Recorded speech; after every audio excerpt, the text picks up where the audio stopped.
Here's an extremely simple song and very beautiful, especially in this version from the soundtrack to Donnie Darko. I prefer this to the Tears for Fears version, sorry and all that, but there we are. The original Tears for Fears version was recorded in F sharp minor.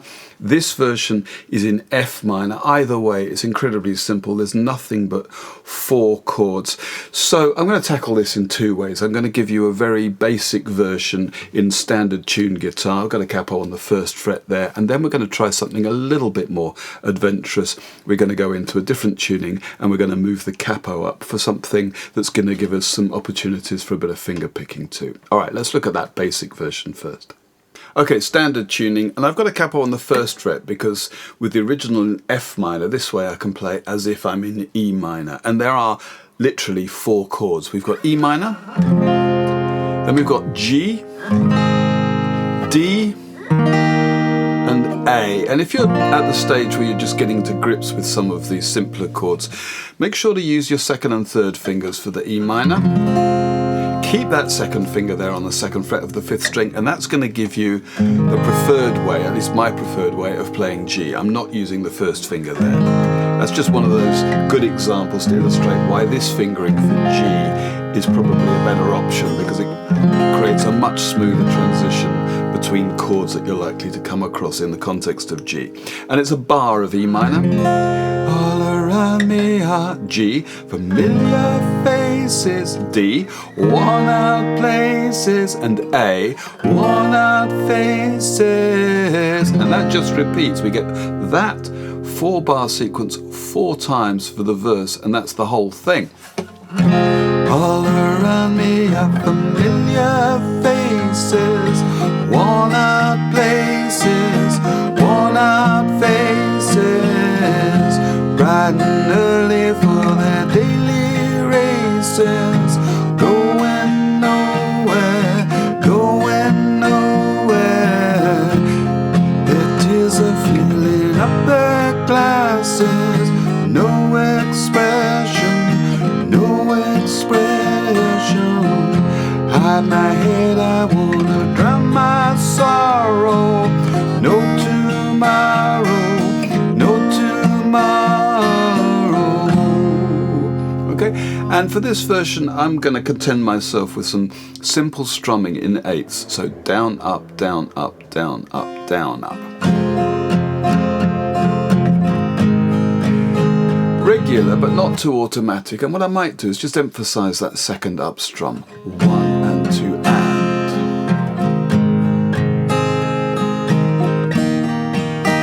Creates a little subtle syncopation. Okay, but that'll do for me.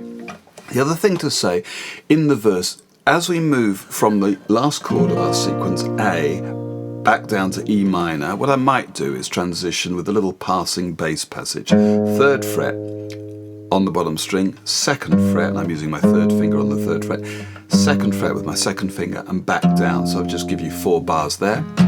All around me are familiar faces, worn out places, worn out faces. That kind of a thing. Just gives us a nice smooth way to get back to the beginning of our 4-bar sequence. So that's the verse. The chorus is even simpler. It's just E minor and A. And I find it kind of funny, find it kind of sad. The dreams in which I'm dying are the best I've ever had. I find it hard to tell you, I find it hard to take. When people run in circles, it's a very, very mad world. Mad world. Okay, and if you're tempted, you want to create a little punctuation at the beginning of a section. All the sections begin with E minor. What you might do is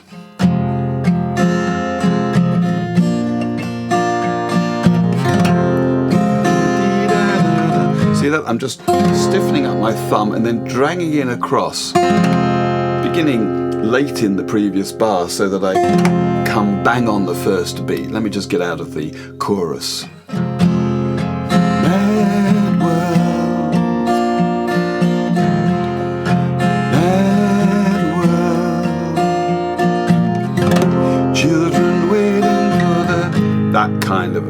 And that's pretty much it then for the basic version. We have additionally an intro, of course, which is E minor to A twice through.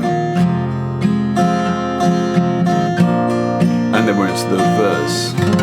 All around me I find. Okay, let's look at the slightly more adventurous version that I've got prepared. On the Donnie Darko version, the intro is played on the piano. I mean, throughout it's really just piano with a bit of cello. But we've got this ethereal, very sedate little melody there. And I just thought that might be nice on fingerpick guitar, so I started experimenting with various tunings and solutions. First of all, with the capo on the 3rd fret, that brings everything up a bit towards the melody notes that I want to play here. But then with a capo on the 3rd fret, also everything's starting to get a bit high, so I've dropped the 6th string, and nothing very mysterious, I'm in drop D tuning, so I've brought the pitch of the 6th string down from E to D. We're now in octaves with the open 4th string, gives us a nice opportunity for some thumb movement between the 6th and 4th strings, and we'll look at some finger picking in a moment, but for now let's just look at the implications of the chords. We've no longer got E minor, of course, but we've got a nice 6th string D minor. G now becomes an F, okay, and that's 1, 2, 3, but I'm using my little finger there because I want to get that 3rd finger down on the 3rd fret of the bottom string. I might bridge across the top 2 strings at the 1st fret, but I might not pick that. And I'm probably not going to play the 5th string either. I could mute that if you're strumming it. You could also play it, doesn't really matter, but it's a bit dark. Okay, that's the F chord. The next thing we have instead of D is a C. Nothing changes there because, well, that's just like in standard tuning. And the final chord, rather than A, we've got G. And of course, in drop D tuning, that note is no longer a G. That needs to push up to the 5th fret. And if you're finger picking here and your fingers are on the 2nd, 3rd and 4th strings, well, you might not need to do anything else. But of course, there are various options. You could add whatever notes of a G chord you want. The 1st finger on the 3rd fret of the top string there. And again, I'm just muting that 5th string because I really don't want to hear that. That would do. If I'm not picking the top string, then maybe I want a bit more brightness by adding a note here on the 3rd fret of the 2nd string. Okay. Or, as I say, just leaving that free. Really anything there. I've got notes here on the 3rd fret of the 2nd and the 4th fret of the 3rd. I could even just replicate that F chord up a couple of frets. That would do fine. But I'm probably just going to do this, or maybe even just that for now.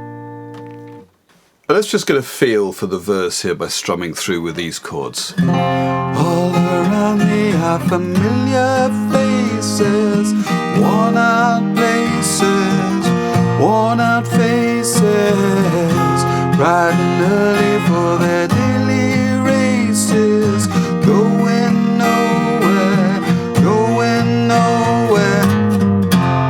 Their tears are filling up their glasses, no expression, no expression. Hide my head, I wanna drown my sorrow. No tomorrow, no tomorrow. And I find it kind of funny. And we're into the chorus. You'll notice there, much as we did in the standard tuning version, 3, 2 and 0 to take us back. Like that, I might even slide up from the 2nd to the 3rd just to create a slightly more organic sound. Okay, so that's how that looks. Let's try some finger picking now, and I've got a little pattern prepared that should not exactly match the original, but it'll give us something of the flavour. And actually, if you wanted to do something more like the original piano part from this version, you could just play the bass and then pick notes of the chord. 1, 2, 1, 2. That's pretty much how the piano works on the original. That's fine. But here's a pattern that I've got worked out, and really we're just moving from the 6th string to the 4th string. As long as we're on D minor, F or G with the bass notes on the 6th string, that's what the thumb's going to do. When we move up to a C, well, that movement's going to be from the 5th string to the 4th string, but for now you just need to really feel comfortable and relaxed about that. And I've got this. So I'm playing, alongside that bottom note, I'm playing a note on the second string at the same time. That's on the second string with the second finger. I'm probably only using the second finger there and the first finger, that's it. Following that up then with the first finger playing the third string. By that time, we're ready for the open fourth string with the thumb. And in the second half of that beat, I'm returning to the third fret of the second string. Okay. Now the rest of the picking, I'm going back to the sixth string, of course, on the third beat, coming back to the third string, up to the fourth string, and again the third string. So we're all done with the second string, the top note of the chord, in the first half of the pattern. That means again we've got this little subtle syncopation thing going on there.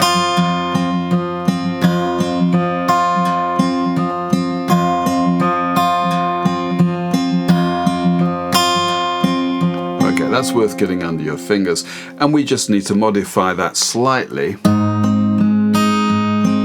the F it's exactly the same. Remembering to bring out that note on that one. For the C chord, now we move the thumb up to the fifth string. Okay, but otherwise, and I've got this for the G. I just quite like that note there on the third fret of the second string. So all together,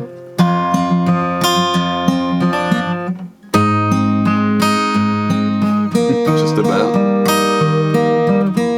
Sometimes it's harder to play slowly, you know.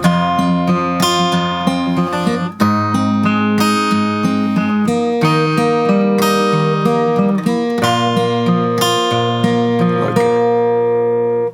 So the only thing left to do now is to look at this intro figure.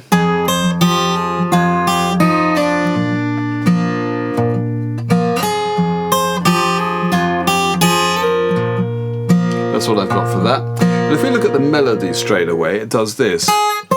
Na-da. That's quite a leap from the first fret of the top string to the fifth fret. That's a stretch. I think I'd rather kick off, instead of the F on the first fret of the top string, play it here, sixth fret of the second string. Okay, that's a little closer together, obviously.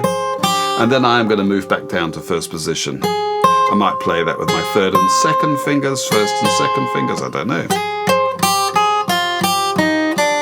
Okay. And initially, underneath that, I've just got these open sixth and fourth strings.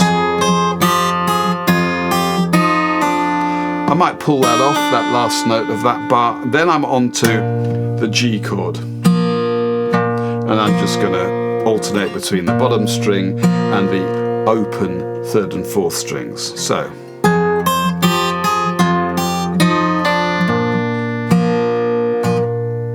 okay. The second phrase is kind of similar, but it moves up to the third fret of the top string. The issue I'm going to have is that happens, that note there happens over a G chord, and I need my third finger down there.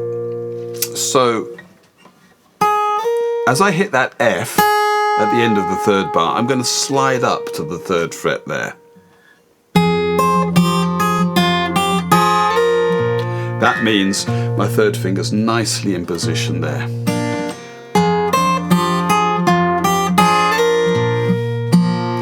Okay, so the whole thing .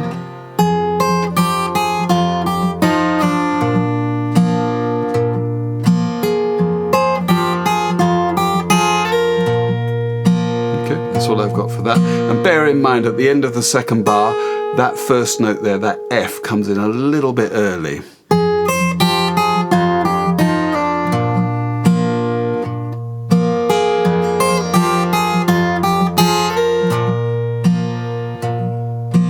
It comes in again at the end of the chorus, that same figure, but it's probably beyond me to sing that and play it together. Then otherwise I'm just going to be sticking to my original finger picking pattern. And that's it, that's everything I've got. I'll have the sheet music for sale as usual, of course, and I'm going to have a playthrough of the whole thing. Then I'll just let the backing track run on its own so you can play it your way. Yeah, thanks for watching, and hopefully see you on the next one.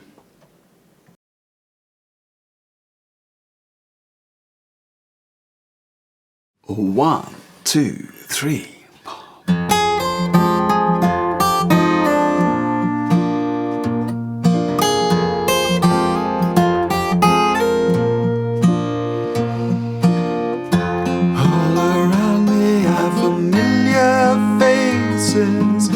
Worn out places, worn out faces, bright and early for their daily races, going nowhere, going nowhere. Their tears are filling up their glasses, no expression, no expression. Hide my head, I wanna drown my sorrows. No tomorrow, no tomorrow. And I find it kinda funny, find it kinda sad. The dreams in which I'm dying are the best I've ever had. Find it hard to tell you, find it hard to take. When people run in circles, it's a very, very mad world. Mad world. Children waiting for the day they feel good. Happy birthday, happy birthday. And I feel the way that every child should sit and listen, sit and listen. Went to school and I was very nervous. No one knew me, no one knew me. Hello teacher, tell me what's my lesson. Look right through me, look right through me. And I find it kinda funny, find it kinda sad. The dreams in which I'm